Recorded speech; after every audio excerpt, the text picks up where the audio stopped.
Flower friends, welcome back to another episode of the Field and Garden Podcast.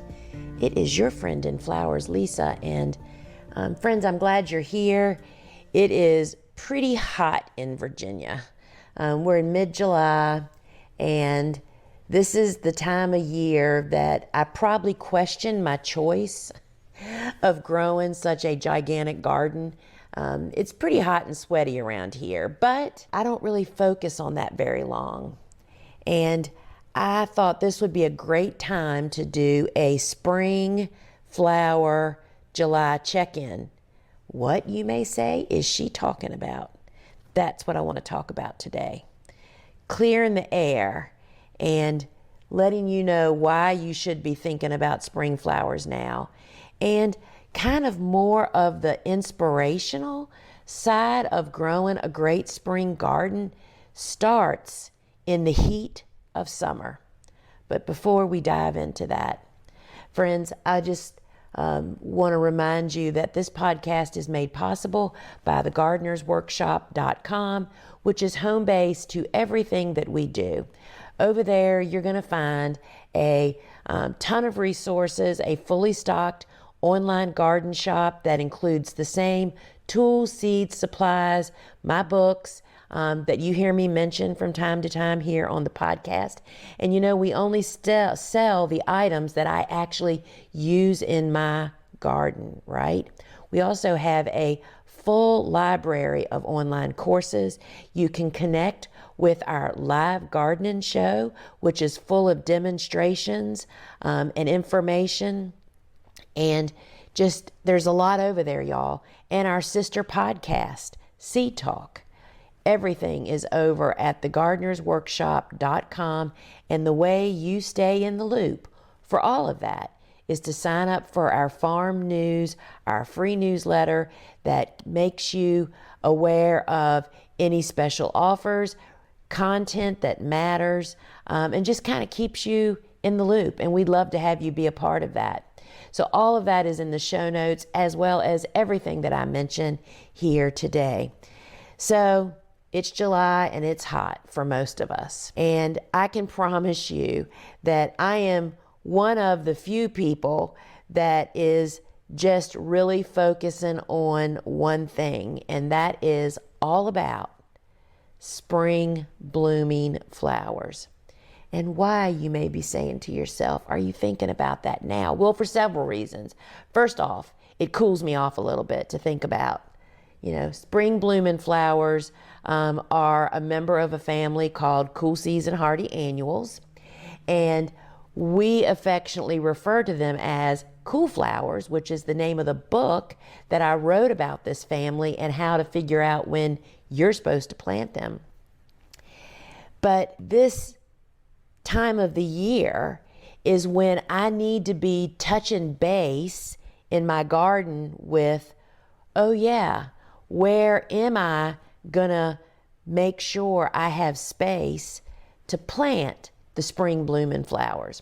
That I used to be so caught up in planting every square inch of my garden for summer bloomers to really finish out the fall with as much as possible.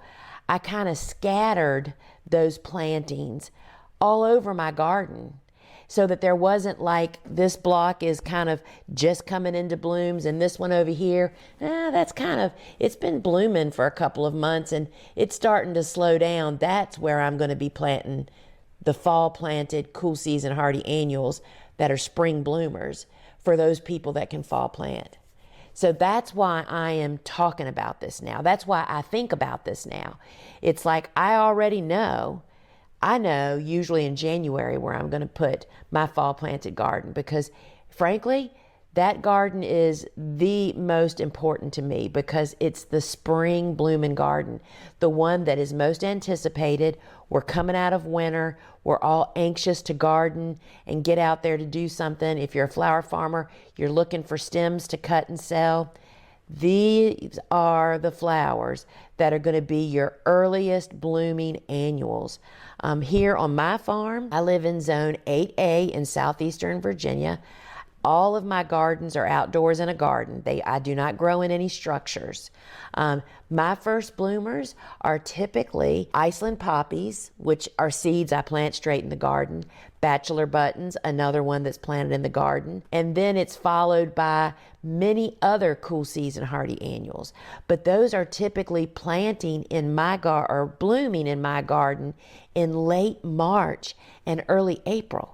You know, when most people, I mean, we're still having frosty weather at night. So that's why these flowers are so important as a cut flower farm and for home gardeners.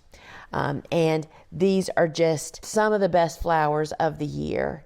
And now is the time to start thinking about, mainly, I guess the first thing to think about for me is where are they going to go?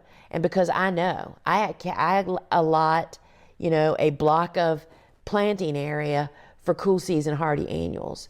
And then within that block, there's a couple of different planting windows, and you can learn what your planting windows are from our resources. And in fact, if you're listening to this podcast in 2026 and April, listen to me, July 24th and July 30th, I'm actually doing a free webinar to help you figure out when do you plant cool flowers, aka spring flowers.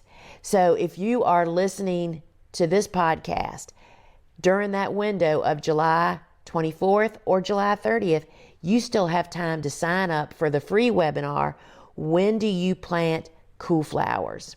And I walk you through figuring out when you actually plant.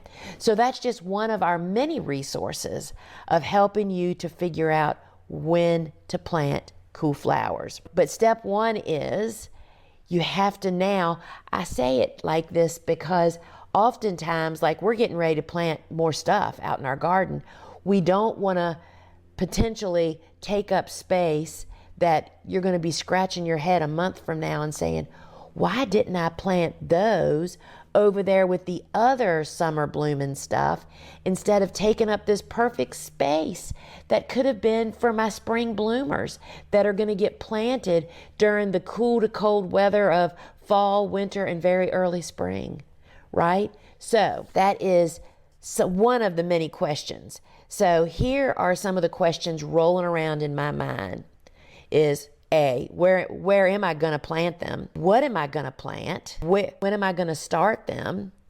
And are there any ones that if you've been planting cool flowers, you've been already partaken in planting for spring flowers? Do you need to investigate what might be some that I haven't tried yet or not, right? All right, so I know that many of us, just like I didn't understand the life cycle of kind of this awkwardness of this family of plants. So just a real quick and dirty lesson. Annuals are plants that typically live for 1 year, from seed to when they bloom, and then they just kind of peter out 1 year. Well, when you're listening to me talk, I consider that there's two types of annuals. Cool season hardy annuals. Those are flowers like snapdragons, bells of Ireland, sweet peas, pansies. And then there's warm season tender annuals. Those are flowers like zinnias and sunflowers, basil, vegetables, that's tomatoes. And so the warm season grow and thrive during the heat of the summers and warm weather. Cool season grow during the cool to cold seasons. And the warm weather plants are pretty cut and dry when you have to figure out when you're supposed to plant those. Cool season can be a little more complicated. And that's what caused them to like just be forgotten. People just kind of stopped planting them. Nurseries stopped offering them for sale at the proper time to be planted in different areas because people didn't really understand that, yes, you plant this group. I mean, I plant probably 30 different hardy annuals in the fall in my garden, and then again in very early spring sometimes. So it's a lot of plants.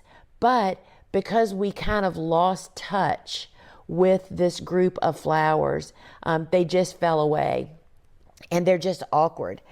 So I want to talk about the side of growing this family of flowers beyond the actual steps of doing it, because we have so many resources that address that. And I'll talk about a little bit of that throughout. But I think that first off, people need to understand, why in the world do I even want to do this? Sounds risky to me, right? Why do you take this leap of faith of gardening during what seems to be a really risky proposition? Planting in the fall and winter when most people are like putting their gardens to bed is a real testament of foresight and the belief in having trust in me and what I'm telling you to do, and then the trust in the cycle of nature, of just the cycle of the seasons, right?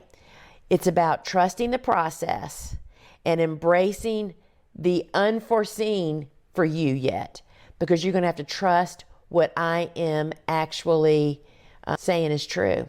And I can tell you, friends, I've been practicing this for almost 30 years now, and I did not make this up. I rekindled what our grandparents and great-grandparents used to do. I learned about it by reading old garden books like pre-1950. So, and I'll just tell you, I'll put a pin right there.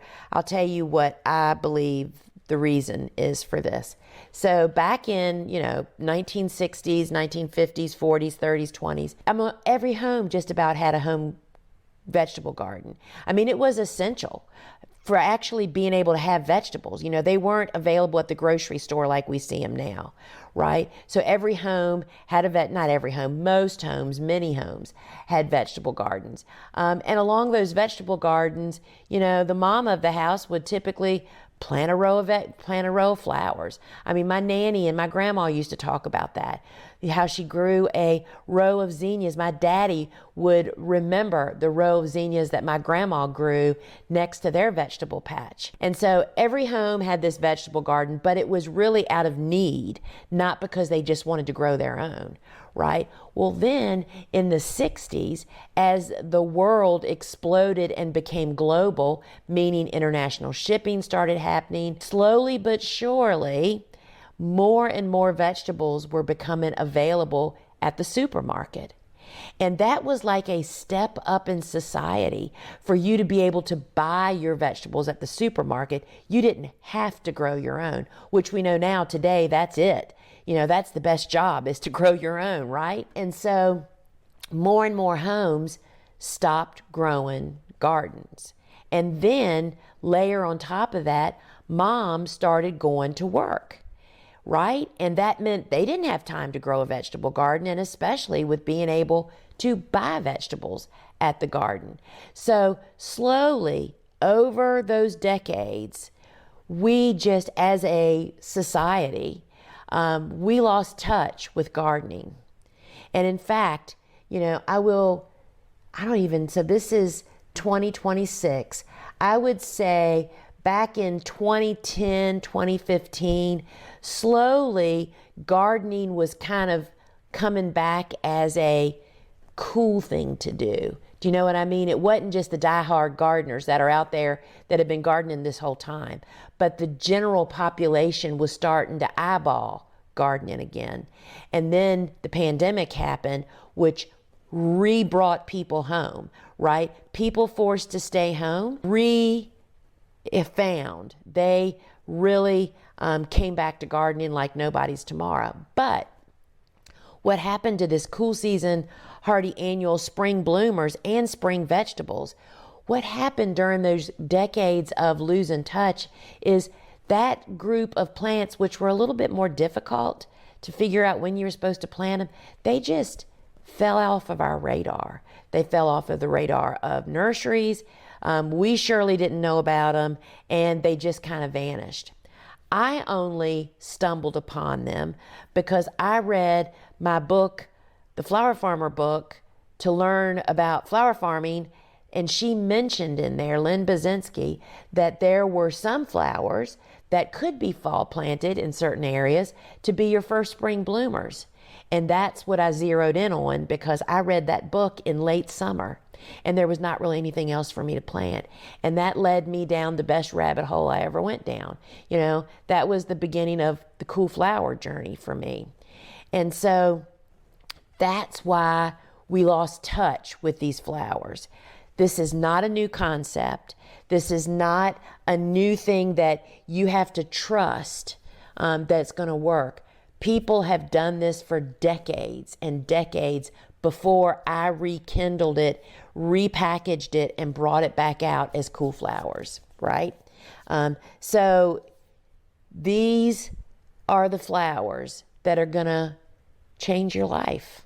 I'm telling you. You know, you are going to understand how you can harness nature's timing to help you so much in your garden by learning when you plant cool season hardy annuals in your garden to benefit from your garden's temperatures. It's just, I can't even really express. I can still remember the first year that I did this. First off, you're convinced that, you do. Let's just say you take the leap of faith. You either, plant some of the cool flowers that you should plant by seed out in the garden, or you start some transplants that prefer it that way out in your garden. You plant them on time and everything is looking good. And oh my gosh, winter is coming. Cold, deep cold temperatures, and snow might even be coming, or ice storm. And you're just so sure that your plants are going to die. And I want to tell you, I still experience this 30 years in. All those memories are rolling around in my mind. And I can remember going out and peeking under the covers because I did use row cover mainly for deer protection. You don't rely on row covers for cold protection when you plant according to your time and for your garden. But to go out and peek under the row covers at your cool season hardy annuals that you fall or winter planted is the scariest thing to do, because guess what? They are frozen popsicles, as they should be. But behold, once spring cracks or starts to have some spring-like days, all of a sudden you're going to see shoots emerge next to that frozen stem, or that stem that is just looking so tattered. And once you have one success, just one, you are going to be hooked. You're going to be on the line, hook, line, and sinker, because it's the easiest group of flowers to take care of because they are so well established and they're blooming during their season. And when that happens, they bloom earlier. They bloom more, their stems are taller, they're more abundant, bloom longer into summer because they're so well established that they can take heat and humidity, versus that same plant, if you'd have planted it when most people try to plant it just in spring, expecting it to just bloom on time or to bloom in summer, even though it's a spring bloomer, that they don't do well. That just doesn't happen when you plant them on time. So that leap of faith is going to pay off tenfold for you. And you're going to learn that you have leverage to have, I just told Bobo this morning that I think that I should do a book or a series on the neglectful gardener. That's me. Y'all, you may think that not just me, flower farmers in general, many of us, do so much less for our flowers than you think we do. When we zoom in on making the most out of timing of planting and planting healthy transplants, the plants literally, and building our soil, when you put those three things together, stuff grows literally kind of without you. And that's what we all want and need.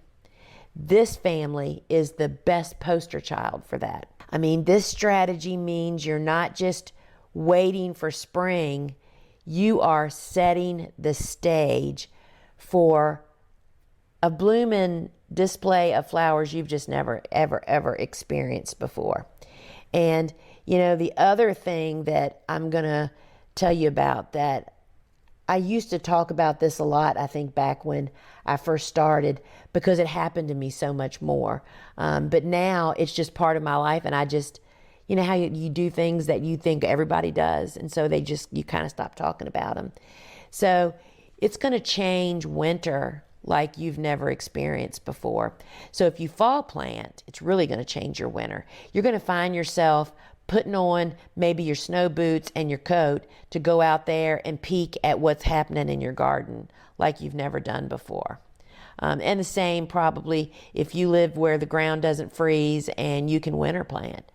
But for those that can also very early spring plant, you are going to be counting the days until you're out there, sometimes pushing snow off the bed to plant this family. It's going to add a whole nother season to gardening for you.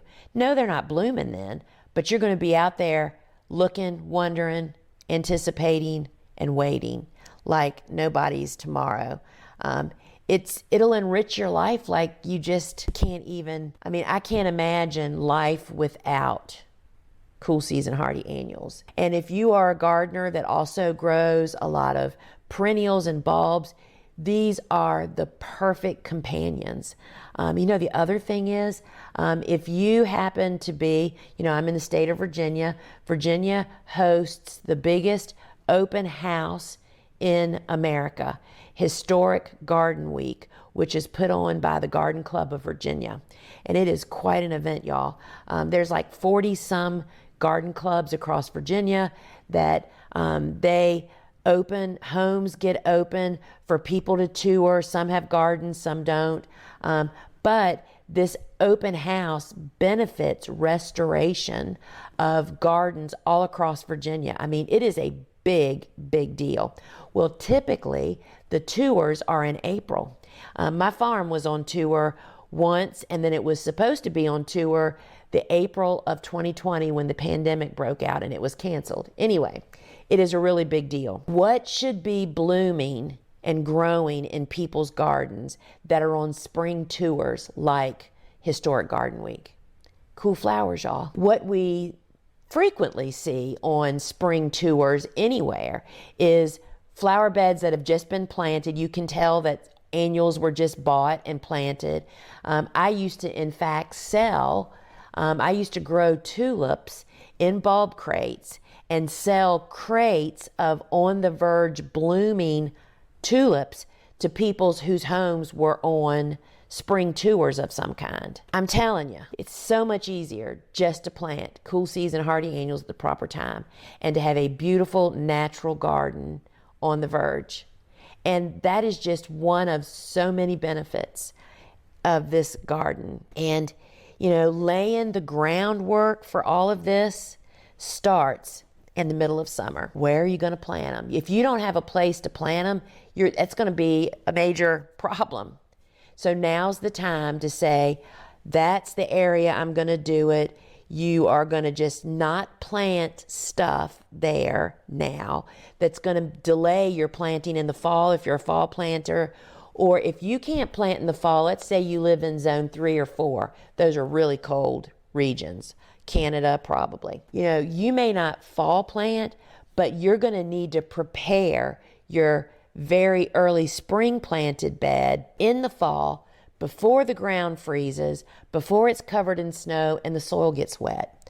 So even if you don't plant in the fall, you're going to be prepared. We all prepare in the fall. It's just some of us get to plant in the fall too. So that is why I am hitting this home. And if you need help learning when is the proper time for you to actually plant, my resources, the Cut Flower Handbook, can guide you on that, as well as Cool Flowers, the original book written for that.